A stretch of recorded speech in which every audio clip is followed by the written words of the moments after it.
বাংলাদেশি পণ্যের ৩৭% শুল্ক আরোপ ট্রাম্পের। পোশাক খাতে নেতিবাচক প্রভাবের শঙ্কা। যুক্তরাষ্ট্রের সিদ্ধান্তকে বাণিজ্য যুদ্ধ আখ্যা বিভিন্ন দেশের।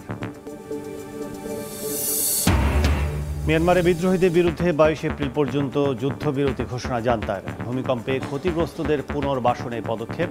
মৃতের সংখ্যা ছাড়িয়েছে ৩,০০০। গাজায় ইসরায়েলি তাণ্ডবে একদিনে নিহত ৮০। উপত্যকা দখলে নিতে অভিযান আরও জোরদারের ঘোষণা। আইসিসির গ্রেফতারি পরোয়ানা উপেক্ষা করে হাঙ্গেরি সফরে নেতানিয়াহু। এবং পরমাণু চুক্তি ইস্যুতে ইরান যুক্তরাষ্ট্র উত্তেজনা তুঙ্গে। ভারত মহাসাগরীয় দ্বীপে বোমারু বিমান মোতায়েন করল ওয়াশিংটন। এখনও প্রতিক্রিয়া জানায়নি তেহরান।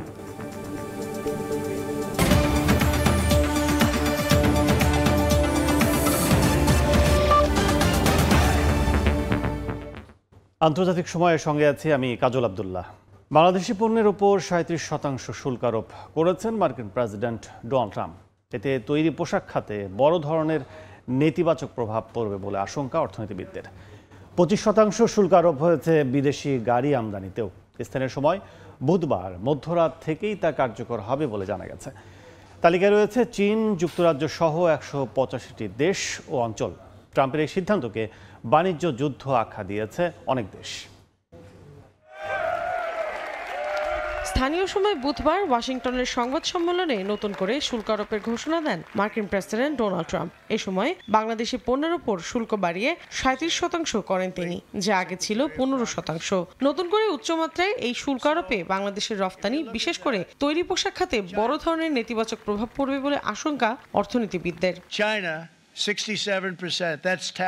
এদিন যুক্তরাষ্ট্রের সব ধরনের বিদেশি গাড়ি আমদানিতে ২৫% শুল্ক আরোপ করেন ট্রাম্প। বলেন, দক্ষিণ কোরিয়ায় যেসব গাড়ি উৎপাদন করা হয় তার ৮০%-এর বেশি সে দেশে বিক্রি হয়, আর জাপানে যেসব গাড়ি বিক্রি হয় সেগুলোর ৯০%-এর বেশি সে দেশে তৈরি হয়। এসব দেশে যুক্তরাষ্ট্রের গাড়ি বিক্রি হয় খুবই সামান্য। মোটরযানের ওপর ২৫% শুল্ক আরোপের সিদ্ধান্ত বুধবার মধ্যরাত থেকেই কার্যকর হবে বলে জানান তিনি। China, first row, China, 67%. That's tariffs. আগামীকাল থেকে যুক্তরাষ্ট্র অন্যান্য দেশের ওপর পারস্পরিক শুল্ক প্রয়োগ করবে। গত কয়েক দশক ধরে এ নিয়ে আমরা ভাবিনি, আর এখন দেখতেই পাচ্ছেন কি ঘটছে। যেসব দেশ আমাদের সঙ্গে খারাপ ব্যবহার করবে, আমরা তাদের সমস্ত শুল্ক হার সহ অন্যান্য প্রতারণার উপায় একত্রে হিসাব করব। এবং যেহেতু আমরা খুব দয়ালু, তাই আমরা খুবই দয়ালু আচরণ করছি। ট্রাম্পের এই সিদ্ধান্তে ২৬% শুল্ক আরোপ করা হয়েছে ভারতীয় পণ্যের ওপর, পাকিস্তানের ওপর ২৯ আর চীনের ওপর ৩৪% শুল্ক আরোপের ঘোষণা করা হয় বলে জানিয়েছে বিভিন্ন গণমাধ্যম। এছাড়া ইউরোপীয় ইউনিয়নের পণ্যে ২০, ভিয়েতনামের ওপর ৪৬, শ্রীলঙ্কার পণ্যে ৪৪, তাইওয়ানে ৩২, মালয়েশিয়ার পণ্যে ২৪, মিত্রদেশ ইসরায়েলের পণ্যে ১৭%, যুক্তরাজ্যের পণ্যে ১০% শুল্ক আরোপ করেন ডোনাল্ড ট্রাম্প। একই দিন মিয়ানমারের পণ্যে ৪৪%, লাওসের পণ্যে ৪৮ এবং মাদাগাস্কার পণ্যের উপর ৪৭% শুল্ক আরোপ করা হয়েছে। পাল্টা এই শুল্ক আরোপের ক্ষেত্রে কঠোর অবস্থানে থাকা ট্রাম্প বলছেন, বাণিজ্যের ক্ষেত্রে কখনো কখনো বন্ধু শত্রুর চেয়েও খারাপ হয়। এদিকে দিনটিকে যুক্তরাষ্ট্রের অর্থনৈতিক স্বাধীনতা দিবস বলে অভিহিত করেন ডোনাল্ড ট্রাম্প। নতুন শুল্ক আরোপকে তিনি যুক্তরাষ্ট্রের অর্থনৈতিক স্বাধীনতা হিসেবে উল্লেখ করেন। বলেন, এই দিনের জন্য যুক্তরাষ্ট্র দীর্ঘ সময় ধরে অপেক্ষা করছে। মৌসুমীর সাথী, সময় সংবাদ। ভূমিকম্পে ক্ষতিগ্রস্ত ব্যক্তিদের পুনর্বাসন কাজ সহজ করতে মিয়ানমারে বিদ্রোহীদের বিরুদ্ধে ২০ দিনের যুদ্ধবিরতি ঘোষণা করেছে জান্তা সরকার। আগামী ২২ এপ্রিল পর্যন্ত কার্যকর থাকবে এই বিরতি, এমনটাই জানিয়েছে দেশটির রাষ্ট্রীয় চ্যানেল MRTV। ধ্বংসস্তূপে ১২৫ ঘন্টা আটকে থাকার পর অলৌকিকভাবে এক ব্যক্তিকে জীবিত উদ্ধার করেছে দমকল কর্মী। এদিকে ৭.৭ মাত্রার শক্তিশালী ভূমিকম্পে মৃতের সংখ্যা ৩,০০০ ছাড়িয়েছে, আহত ৪,৫০০-এর বেশি। ক্ষতিগ্রস্তদের মাঝে খাবার বিতরণ করে জাতিসংঘের বিশ্ব খাদ্য কর্মসূচি সংস্থা। এ সময় রাস্তার পাশে দীর্ঘ লাইন দেখা যায় বাস্তুচ্যুতদের। এদিকে স্মরণকালের বিধ্বংসী ভূমিকম্পে প্রাণহানির সংখ্যা বৃদ্ধি ও জীবিত উদ্ধার ব্যক্তিদের বাঁচা মরার লড়াইয়ের মাঝে ২২ এপ্রিল পর্যন্ত যুদ্ধবিরতির ঘোষণা দিয়েছে জান্তা সরকার। ভূমিকম্পে বিপর্যস্ত দেশটিতে ত্রাণ সহায়তা ও উদ্ধার প্রচেষ্টা জোরদারের লক্ষ্যে এ সিদ্ধান্ত নেওয়া হয়েছে বলে জানায় দেশটির রাষ্ট্রীয় চ্যানেল MRTV।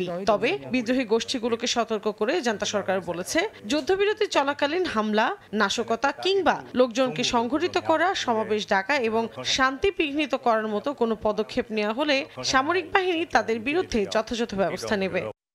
অন্যদিকে 7.7 মাত্রার এই ভূমিকম্প কূটনৈতিকভাবে নতুন দিক উন্মোচন করতে পারে দেশটির জান্তা প্রধান মিন অং হ্লাইং এর জন্য।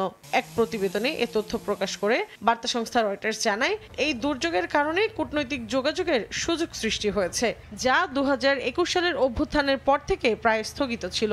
ভূমিকম্পের আগে থেকেই জান্তা প্রধান থাইল্যান্ডে আয়োজিত বিমস্টেক শীর্ষ সম্মেলনে অংশ নেওয়ার প্রস্তুতি নিচ্ছিলেন। থাই কর্মকর্তারা জানান, শুক্রবার তিনি ব্যাংককের এই সম্মেলনে যোগ দেবেন।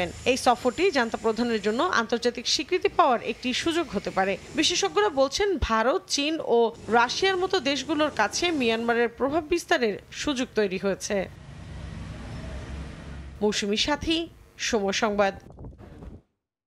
যুদ্ধাপরাধের অভিযোগে আইসিসির গ্রেফতারি পরোয়ানা উপেক্ষা করেই হাঙ্গেরি সফরে গেছেন ইসরায়েল প্রধানমন্ত্রী বেনিয়ামিন নেতানিয়াহু। রায় মানা হবে না বলে স্পষ্ট বার্তা দিয়েছেন প্রধানমন্ত্রী ভিক্টর অরবান। গাজার আরও এলাকা দখলে নিতে অভিযান বাড়ানোর ঘোষণা দিয়েছেন নেতানিয়াহু। অবরুদ্ধ উপত্যকায় একদিনের হামলায় নিহত হয়েছেন অন্তত 80 জন। স্থানীয় সময় বুধবার অবরুদ্ধ গাজা জুড়ে হামলা চালায় ইসরায়েলি সেনারা। এতে প্রাণ হারান অর্ধশতাধিক ফিলিস্তিনি। এক বিবৃতিতে বিষয়টি নিশ্চিত করে গাজার স্বাস্থ্য মন্ত্রণালয়। এর আগে গাজায় চলমান ইসরায়েলি হামলার মধ্যেই তেল আবিব জানায়, তাদের সামরিক বাহিনীর অভিযানের আওতা বাড়বে এবং ফিলিস্তিনি ভূখণ্ডটির বিরাট একটি অংশ দখলে নিয়ে তা নিরাপত্তা অঞ্চলের সঙ্গে জুড়ে দেওয়া হবে। এরপর বুধবার ইসরায়েলি ভূখণ্ড লক্ষ্য করে ক্ষেপণাস্ত্র হামলার দাবি করে ফিলিস্তিনের ইসলামিক জিহাদি সংগঠন। তারা জানায়, অবরুদ্ধ উপত্যকায় নিজেদের আওতা বাড়ানোর বিষয়ে ইসরায়েলি প্রতিরক্ষামন্ত্রী কাৎসের বিবৃতির জেরে ওই হামলা চালানো হয়। তবে ক্ষেপণাস্ত্র দুটি প্রতিহতের দাবি জানিয়েছে তেল আবিব। গাজায় যুদ্ধ অপরাধের অভিযোগে আইসিসির গ্রেফতারি পরোয়ানা উপেক্ষা করে 4 দিনের হাঙ্গেরি সফর করছেন ইসরায়েলি প্রধানমন্ত্রী বেনিয়ামিন নেতানিয়াহু। এক প্রতিবেদনে বিষয়টি নিশ্চিত করে বার্তা সংস্থা রয়টার্স জানায়, আইসিসির প্রতিষ্ঠা সদস্য হওয়ায় হাঙ্গেরির জন্য আদালতের পরোয়ানা মেনে নেতানিয়াহুকে গ্রেফতার করার বাধ্যবাধকতা রয়েছে। তবে হাঙ্গেরির প্রধানমন্ত্রী ভিক্টর অরবান আমন্ত্রণ জানানোর সময় স্পষ্ট করে দিয়েছিলেন, তার সরকার এই রায় মানবেন না। মৌসুমী সাথী, সময় সংবাদ। পরমাণু চুক্তি ইস্যুতে ইরানের সঙ্গে চলমান উত্তেজনার মধ্যেই ভারত মহাসাগরীয় দ্বীপ ডিয়েগো গার্সিয়ার একটি সামরিক ঘাঁটিতে বোমারু বিমান মোতায়েন করেছে যুক্তরাষ্ট্র। বিষয়টি নিশ্চিত করেছে মার্কিন প্রতিরক্ষা দফতর পেন্টাগন। এ নিয়ে এখনও কোনো প্রতিক্রিয়া জানায়নি ইরান। সম্প্রতি ভারত মহাসাগরের দিয়েগো গার্সিয়া সামরিক ঘাঁটিতে B-2 বোমারু বিমান মোতায়েন করেছে যুক্তরাষ্ট্র। তবে কতগুলো যুদ্ধ বিমান পৌঁছেছে সে সম্পর্কে মন্তব্য করতে অস্বীকৃতি জানিয়েছে দেশটির সেনাবাহিনীর স্ট্র্যাটেজিক কমান্ড। একই সঙ্গে এগুলো কি কাজে ব্যবহৃত হবে সেই বিষয়েও কিছু বলেনি তারা। তবে নাম প্রকাশ না করার শর্তে একাধিক মার্কিন কর্মকর্তা বার্তা সংস্থা রয়টার্সকে জানায়, কমপক্ষে 6টি B-2 বোমারু বিমান সামরিক ঘাঁটিটিতে মোতায়েন করা হয়েছে।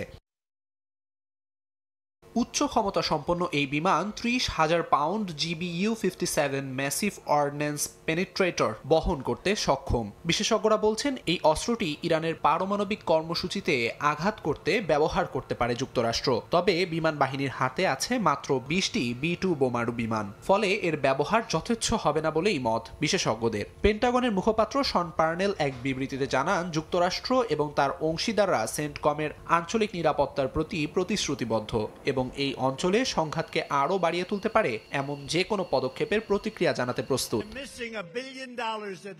সম্প্রতি ইরানের সঙ্গে পারমাণবিক চুক্তি ইস্যুতে আলোচনার লক্ষ্যে চিঠি পাঠান মার্কিন প্রেসিডেন্ট ডোনাল্ড ট্রাম্প। তবে সেই প্রস্তাব ফিরিয়ে দেয় ইরান। পারমাণবিক চুক্তিতে ফিরতে রাজি না হলে ইরানে সামরিক হামলা চালানোরও হুমকি দেন ট্রাম্প। পাল্টা হুমকি দেয় ইরানও। দেশটির সর্বোচ্চ ধর্মীয় নেতা আয়াতুল্লাহ আলী খামেনি সাফ জানিয়ে দেন, যে কোনো আঘাতের কড়া জবাব দিতে প্রস্তুত ইরান। এরপরই মার্কিন বিমান মোতায়েনের খবর সামনে এলো, যদিও এ নিয়ে এখনও কোনো মন্তব্য করেনি তেহরান। আমিরুল ইসলাম আলিফ, সময় সংবাদ। ইয়েমেনের হাউথি নিয়ন্ত্রিত এলাকায় একের পর এক আঘাত হানছে মার্কিন যুদ্ধবিমান। একাধিক বিমান হামলায় নিহত হয়েছেন অন্তত 5 জন। আল মাসিরা টিভির বরাতে কাতার ভিত্তিক সংবাদ মাধ্যম আল জাজিরা জানায়, সবশেষ ইব প্রদেশে একটি যোগাযোগ নেটওয়ার্ক লক্ষ্য করে চালানো বিমান হামলায় 1 জন নিহত হন। এছাড়া সাদা প্রদেশেও একাধিক হামলা চালিয়েছে মার্কিন বাহিনী। এর আগে মঙ্গলবার রাতে হোদেইদা অঞ্চলে মার্কিন হামলায় নিহত হন অন্তত 4 জন।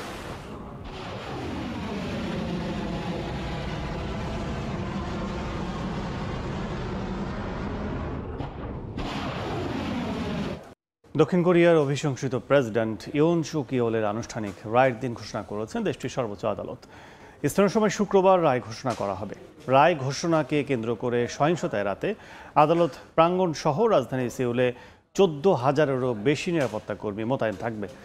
এদিকে আদালতের রায়কে সম্মান জানিয়ে যে কোনো সিদ্ধান্তকে শান্তভাবে মেনে নেওয়ার আহ্বান জানিয়েছে দক্ষিণ কোরিয়ার প্রধানমন্ত্রী ও ভারপ্রাপ্ত প্রেসিডেন্ট হান ডাক-সুর। মোহাম্মদ হানিফের রিপোর্ট। নির্ধারিত হতে যাচ্ছে দক্ষিণ কোরিয়ার অভিশংসিত প্রেসিডেন্ট ইয়ন সুক ইয়োলের রাজনৈতিক ভাগ্য। স্থানীয় সময় শুক্রবার ইয়োলের আনুষ্ঠানিক অভিশংসনের রায় ঘোষণা করতে যাচ্ছেন দেশটির সাংবিধানিক আদালত। জানা যাবে আনুষ্ঠানিকভাবে ইয়োলকে অভিশংসিত করা হবে নাকি পূর্ণবহাল হতে যাচ্ছেন শপথে। রায় ঘোষণাকে কেন্দ্র করে যে কোনো ধরনের বিশৃঙ্খলা ও সহিংসতা এড়াতে নেওয়া হয়েছে বাড়তি ব্যবস্থা। আদালত প্রাঙ্গণ সহ সিউলের গুরুত্বপূর্ণ স্থানে 14,000-এরও বেশি নিরাপত্তা কর্মী মোতায়েন করা হবে। বন্ধ রাখা হবে কয়েকটি রেল স্টেশন। সাংবিধানিক আদালত আনুষ্ঠানিকভাবে প্রেসিডেন্টকে বরখাস্ত করার সিদ্ধান্ত নিলে আগামী 60 দিনের মধ্যে নির্বাচনের আয়োজন করতে হবে। ধারণা করা হচ্ছে যার সুফল ভোগ করবে বিরোধী নেতা লি জে মিয়ং, যিনি বর্তমানে জয়ের দৌড়ে এগিয়ে আছেন বলে মনে করছেন বিশ্লেষকরা। গেল সপ্তাহে একটি আপিল আদালতে লির বিরুদ্ধে নির্বাচনী আইনের সাজা বাতিল করে দেয়। ফলে বিরোধী নেতা লির প্রেসিডেন্ট নির্বাচনের প্রচারণা চালানোর পথ পরিষ্কার হয়ে যায়। এদিকে ইয়নকে প্রেসিডেন্ট পদ থেকে অপসারণের জন্য আদালতের 8 বিচারপতির মধ্যে অন্তত 6 জনকে অভিশংসনের পক্ষে ভোট দিতে হবে। আদালত যদি অভিশংসন খারিজ করে দেন তাহলে প্রেসিডেন্ট পদে পূর্ণবহাল থেকে তার কার্যক্রম চালাতে আর কোনো বাধা থাকবে না। অন্যদিকে দক্ষিণ কোরিয়ার প্রধানমন্ত্রী ও ভারপ্রাপ্ত প্রেসিডেন্ট হান ডাক-সুর জোর দিয়ে বলেন, প্রেসিডেন্ট ইয়নের অভিশংসনের বিচারে আদালত যেই সিদ্ধান্তই দেবেন আইনের শাসন নীতি অনুসারে অবশ্যই শান্তভাবে তা মেনে নিতে হবে। গেল ডিসেম্বরের 3 তারিখে দক্ষিণ কোরিয়ায় সামরিক আইন জারি করার চেষ্টা করেন ইয়ন সুক ইয়োল। পরে এ নিয়ে ব্যাপক সমালোচনা ও বিক্ষোভের মুখে একই মাসের 14 তারিখে তাকে অভিশংসিত করে সিউলের পার্লামেন্ট। দক্ষিণ কোরিয়া থেকে মোহাম্মদ হানিফ, সময় সংবাদ। আগামী কয়েক সপ্তাহের মধ্যে যুক্তরাষ্ট্রের ফেডারেল সরকারের দায়িত্ব থেকে সরে যাচ্ছেন ধনকুবের ইলন মাস্ক। স্থানীয় সময় বুধবার প্রেসিডেন্ট ঘনিষ্ঠ 3 ব্যক্তির বরাতে তথ্য জানায় পলিটিকো। টেসলা ও স্পেসএক্সের প্রধান নির্বাহী মাস্ককে সরকারি ব্যয় কমানো ও কর্মী বহর ছোট করে আনার বিশেষ দায়িত্ব দিয়েছিলেন ট্রাম্প। এরপর যুক্তরাষ্ট্রের একাধিক সরকারি সংস্থা থেকে কর্মী ছাঁটাই শুরু করেন তিনি। এমনকি যুক্তরাষ্ট্রের আন্তর্জাতিক সহায়তা সংস্থা ইউএসএআইডি বন্ধ করা এবং লাখ লাখ সরকারি চাকরিজীবীকে অবসরে পাঠানোর মতো সিদ্ধান্ত হইচই তুলে দিয়েছিল বিশ্বব্যাপী। নতুন সিদ্ধান্ত অনুযায়ী ইলন মাস্ক এখন তার ব্যবসায়িক কাজে ফিরে যাবেন, পাশাপাশি তিনি সরকারকে সহায়তায় ভূমিকা পালন করবেন বলে জানা গেছে। বিলিয়নিয়ারের সংখ্যার দিক থেকে আবারও শীর্ষে যুক্তরাষ্ট্র। এরপরে এই অবস্থান চীন ও ভারতের।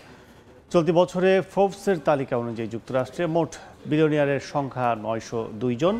342 বিলিয়ন মার্কিন ডলার সম্পদ নিয়ে শীর্ষ ধনীর স্থান দখল করেছেন ধনকুবের ইলন মাস্ক। এরপরে আছেন মার্ক জাকারবার্গ ও জেফ বেজোস। বিলিয়নিয়ারের সংখ্যা বেড়েছে চীনেও। এবছর হিসেবে চীনে বিলিয়নিয়ারের 450 জন। এর মধ্যে সবার উপরে আছেন বাইট্রান্সের ঝ্যাং জিমিং। বিলিয়নিয়ারদের তালিকার উপরের দিকে আছেন ভারতের মুকেশ আম্বানি ও গৌতম আদানি। জানা গেছে বিশ্বের মোট বিলিয়নিয়ারদের অর্ধেকের বেশির বাস যুক্তরাষ্ট্র, চীন ও ভারতে। স্পেনের রাজধানী মাদ্রিদে একটি গাড়ি পার্কিংয়ের জায়গায় আগুনের ঘটনায় 2 দমকল বাহিনীর মৃত্যু হয়েছে। এতে আহত হয়েছেন আরও 3 জন। কর্তৃপক্ষ জানায় স্থানীয় সময় বুধবার আলকোরকন শহরে দুর্ঘটনা ঘটে। খবর পেয়ে দ্রুতই ঘটনাস্থল পৌঁছে আগুন নেভাতে উঠে পড়ে লাগে দমকল কর্মী। হঠাৎ করে আগুন নিয়ন্ত্রণে আনতে গেলে ঘটনাস্থলেই হতাহতের ঘটনা ঘটে। আগুন লাগার আসল কারণ খুঁজতে এরই মধ্যে মাঠে নেমেছে আইন শৃঙ্খলা বাহিনী।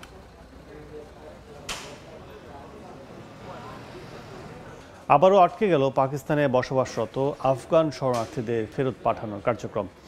সরকার নির্ধারিত সময়সীমা পার হলেও নিজ দেশে ফিরতে এখনও তোরখাম সীমান্তে অপেক্ষা করছেন অন্তত 6 শরণার্থী পরিবার।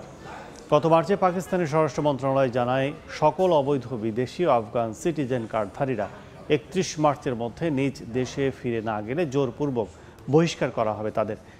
ইসলামাবাদ বলছে নিরাপত্তা ইস্যুর কারণেই আফগানদের ফেরত পাঠানো হচ্ছে, যদিও এই অভিযোগ নাকচ করেছে কাবুল। জাতিসংঘের তথ্য অনুযায়ী পাকিস্তানে 8 লাখের বেশি আফগান সিটিজেন কার্ড এবং 13 লাখ শরণার্থী প্রুফ অব রেসিডেন্স কার্ডের মাধ্যমে নিবন্ধিত। সিটিজেন কার্ডধারীদের ফেরত পাঠালেও নিবন্ধিত শরণার্থীদের ভবিষ্যৎ কী হবে তা স্পষ্ট করেনি পাক সরকার। আন্তর্জাতিক সময়ের শীর্ষ সংবাদ জানিয়ে দিচ্ছে আরেকবার। বাংলাদেশি পণ্যে 37% শুল্ক আরোপ ট্রাম্পের।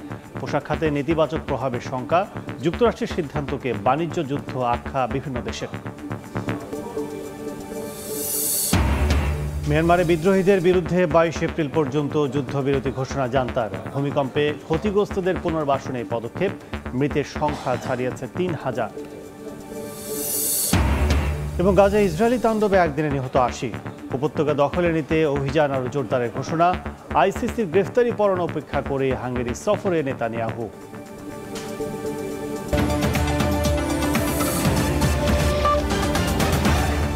এই ছিল আন্তর্জাতিক সময়। সঙ্গে থাকুন সময়ের।